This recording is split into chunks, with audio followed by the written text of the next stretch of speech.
Muy buenos días, mi nombre es Carla Ivette Flores Ocañas, estudiante de la maestría en Psicología Educativa en el Instituto para el Fomento Científico de Monterrey. Y el día de hoy abordaremos el tema de los trastornos afectivos y trastornos de ansiedad.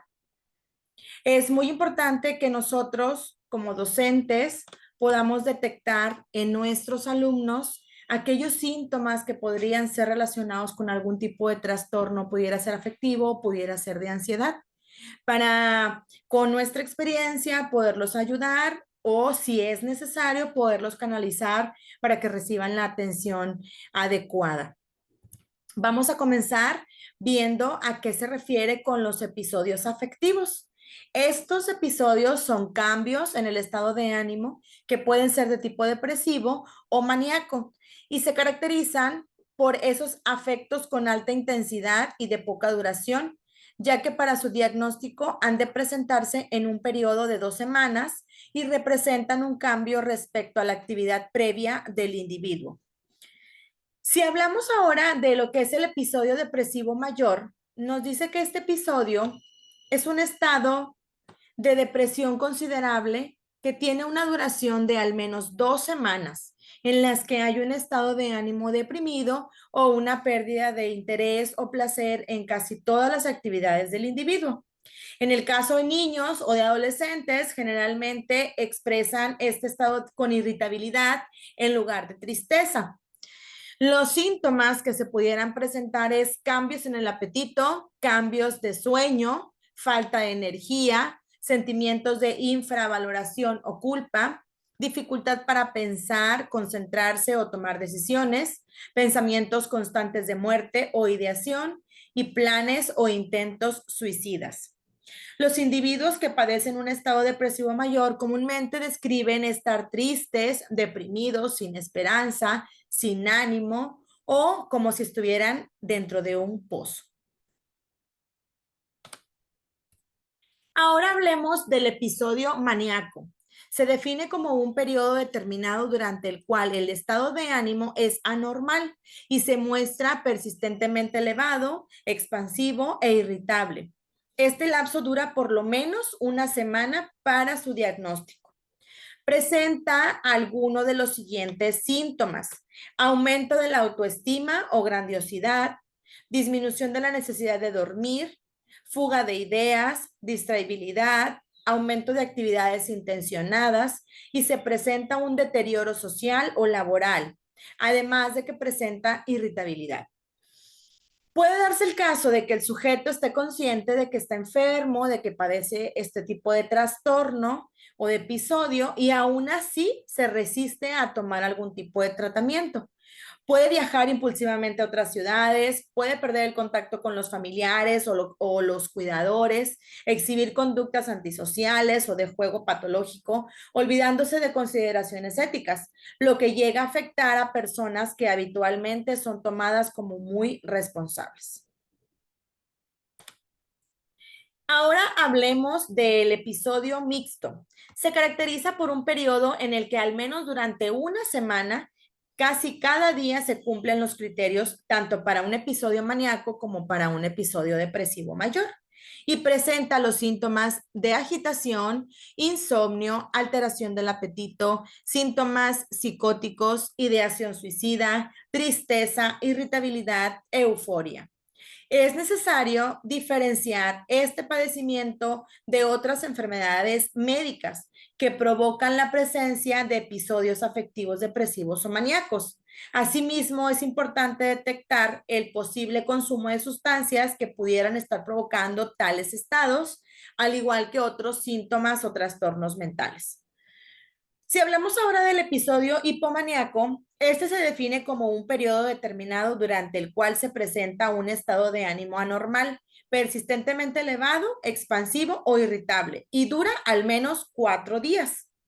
Presenta síntomas como aumento de la autoestima o grandiosidad, decremento de las ganas o la necesidad de dormir, lenguaje constante, fuga de ideas, distraibilidad, aumento de las actividades intencionadas, agitación psicomotora o implicación excesiva en actividades placenteras con alta probabilidad de provocar consecuencias graves. Ahora, en cuanto a trastornos, podría presentarse el trastorno depresivo mayor, que se caracteriza por el curso o la duración de los síntomas depresivos. Se presenta uno o más episodios depresivos mayores sin historia de episodios maníacos, mixtos o hipomaníacos. Las clasificaciones que se deben tomar en cuenta para el diagnóstico de este trastorno puede ser que sea leve, moderado, grave sin síntomas psicóticos, grave con síntomas psicóticos, que sea un trastorno crónico, con síntomas catatónicos, con síntomas melancólicos, con síntomas atípicos o un trastorno por inicio de posparto. El trastorno depresivo mayor se ha asociado con una alta tasa de mortalidad debido a que incita al suicidio. Si hablamos del trastorno distímico, este se trata de un estado crónico depresivo que está presente durante la mayor parte del día, al menos 2 años. Se presentan intervalos en los que el paciente no muestra síntomas, los cuales generalmente no superan los 2 meses. Y los síntomas que podrían presentar son pérdida o aumento de apetito, insomnio, falta de energía o fatiga, baja autoestima, dificultades para concentrarse o para tomar decisiones y sentimientos de desesperanza. Además, el paciente presenta una pérdida de interés y aumento de la autocrítica, según la cual él pudiera pensar de sí mismo que es poco interesante o que es inútil. Hablemos ahora del trastorno del estado de ánimo inducido por alguna sustancia. Es la notable y persistente alteración del estado de ánimo provocado por los efectos fisiológicos directos de alguna sustancia. La aparición del trastorno depende de la naturaleza de la sustancia y el contexto en el que aparecen los síntomas, ya sea durante la intoxicación o la abstinencia. La presencia de este trastorno ha de codificarse siguiendo las siguientes especificaciones: con síntomas depresivos, con síntomas maníacos, con síntomas mixtos. En cuanto a los medicamentos que han provocado síntomas psicóticos, se incluyen los anestésicos y analgésicos, anticolinérgicos, anticonvulsionantes, antihipertensivos, medicamentos antiulcerosos, medicamentos cardíacos, entre otros. Ahora hablemos del trastorno de estado de ánimo no especificado. Se caracteriza por un periodo en el que al menos durante una semana, casi cada día, se cumplen los criterios, tanto para un episodio maníaco como para un episodio depresivo mayor. Se presentan algunos de estos síntomas: agitación, insomnio, alteración del apetito, síntomas psicóticos, ideación suicida, tristeza, irritabilidad y euforia.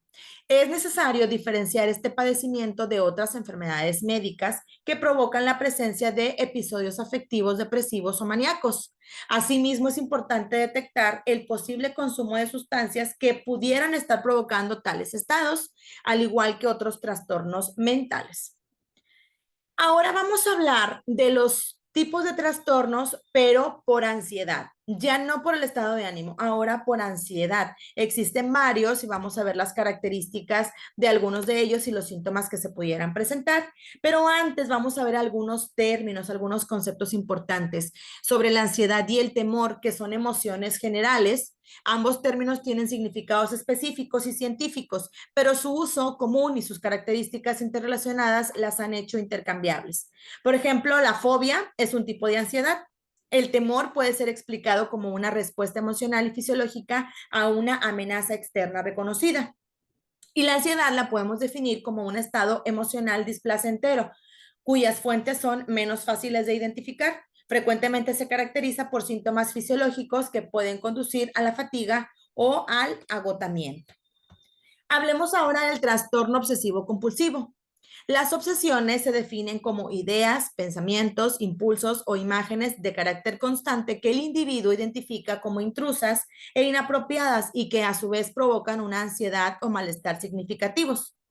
Este trastorno se caracteriza por la presencia de ideas obsesivas o recurrentes que provocan ansiedad y malestares significativos en los pacientes. La principal característica de este trastorno obsesivo-compulsivo es la presencia de obsesiones o compulsiones de carácter recurrente, tan graves como para provocar grandes pérdidas de tiempo. Hablemos ahora del trastorno por estrés postraumático. Se presenta posterior a un acontecimiento altamente traumático y se caracteriza por la reexpresión reexperimentación, perdón, del mismo. Los síntomas se presentan por el aumento en la activación y comportamientos de evitación de estímulos relacionados con el trauma. ¿Qué síntomas se pueden presentar? La presencia de reexperimentación persistente al acontecimiento traumático, evitación persistente de los estímulos asociados al trastorno, embotamiento de la capacidad de respuesta del individuo y de síntomas persistentes de activación. Puede iniciar a cualquier edad, incluso durante la infancia. Los síntomas suelen aparecer en los primeros 3 meses posteriores al evento traumático, o puede haber un lapso de meses o incluso años antes de que el cuadro sintomático se presente. Ahora vamos a hablar del trastorno por estrés agudo, que presenta los mismos síntomas muy parecidos al trastorno por estrés postraumático, solo que en este caso los síntomas aparecen inmediatamente después de que sucedió el acontecimiento traumático. Este trastorno se caracteriza por la presencia de ansiedad, síntomas disociativos y de otro tipo que se expresan durante el mes posterior a la exposición de un acontecimiento traumático de carácter extremo. Durante o posterior al trauma, el sujeto presenta al menos 3 de los siguientes síntomas disociativos: sensación de embotamiento, desapego o ausencia de su realidad, desrealización, despersonalización y amnesia disociativa. Diversas pruebas evidencian que la calidad del apoyo social, los antecedentes familiares, las experiencias durante la etapa infantil, los rasgos de la personalidad y los trastornos mentales persistentes pueden influir en la aparición del trastorno por estrés agudo. Sin embargo, puede presentarse en individuos sin ningún factor que los predisponga, principalmente cuando el evento resulta ser muy traumático. Hablemos ahora del trastorno de ansiedad generalizada, que se caracteriza por la presencia de ansiedad y preocupaciones de carácter excesivo y persistente durante al menos 6 meses. ¿Qué síntomas se presentan? Inquietud, fatiga precoz, dificultades para concentrarse, irritabilidad, tensión muscular y trastornos del sueño. Los niños con este tipo de trastorno pueden presentar preocupaciones por su rendimiento escolar o la calidad de sus actuaciones. Es común que quieran hacer todo bien y que el centro de las preocupaciones se traslade a un objeto o a otro de una situación a otra. Vamos a hablar también del trastorno de ansiedad debido a enfermedad médica, que se presenta como consecuencia de alguna enfermedad médica que se haya diagnosticado al alumno. Los síntomas pueden ser ansiedad prominente y generalizada, crisis de angustia, obsesiones, compulsiones. Entre las enfermedades médicas que pueden provocar síntomas de ansiedad se encuentran las enfermedades endocrinas, por ejemplo, el hiper o el hipotiroidismo, la hipoglucemia, enfermedades cardiovasculares, enfermedades respiratorias, enfermedades metabólicas y enfermedades neurológicas. Estas enfermedades podrían desencadenar un trastorno de ansiedad debido a la enfermedad que presenta el paciente. Hasta aquí hemos abordado los tipos de trastornos que existen tanto afectivo como por ansiedad para poder detectar en nuestra aula, en nuestro grupo, algunos de estos síntomas que pudieran estar presentando nuestros alumnos y que pudiéramos ser ese medio por el cual podríamos canalizarlo con algún especialista o si está dentro de nuestras manos, poder ayudarlo para que pueda superar este tipo de trastorno que pudiera estar presentando. Muchísimas gracias por su atención.